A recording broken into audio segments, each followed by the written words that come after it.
All right, Pastor Godfrey, tell me why you feel called to help pastors and train them. At first I was in a church which had a wrong doctrine, and then I was chased out of that church.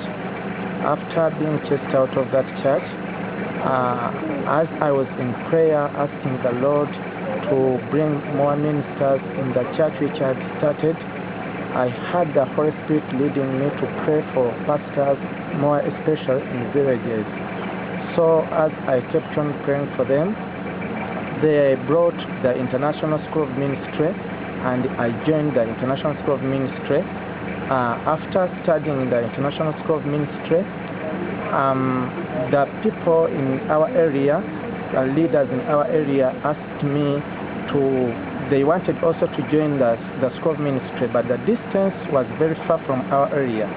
So they asked me to help them and teach them from our area. By that time, Pastor William Harrison was the principal of International School of Ministry. So I told him about it, and he accepted to open a training center in our area.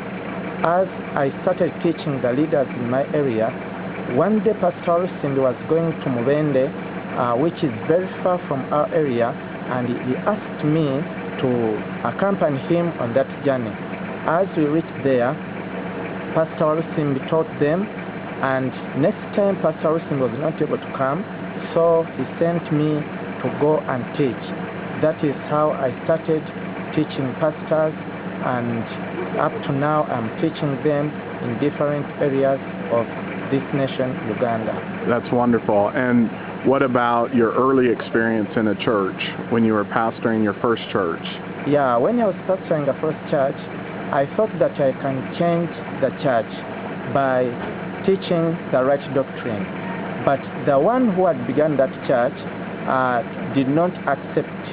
So he had to chase me out of that church. And as he chased me out of that church, the Holy Spirit led me to begin another church. So I began a church called Revival Fire Church. It is found in Glover on Matiana Road. And now, since you're pastoring the church and you're training other pastors with Pastor William in the International School of Ministry, and you're also the chairman of your Pastors Council. Yeah, I am also the chairman of the Pastors Council in our area, which is Wachiso Sub-County. In that county, there are around 30 churches, and those churches agreed to make me chairman of them just because I've been teaching them and I've been telling them about working together. So they entrusted me to be their chairman, to lead them so as to work together in the work of the Lord. That's awesome, Pastor Godfrey. And what I appreciate about you, Pastor Godfrey, is you're making a great work to help pastors. Yeah. And what you're doing is multiplying the kingdom of God by correcting the error you saw in the first church where you wanted to provide good doctrine, but the pastor didn't receive what you had to share. And so now by training other pastors in how to run their church biblically, you're having a great impact on the kingdom, and I pray that God will bless you in a powerful way. Thank you.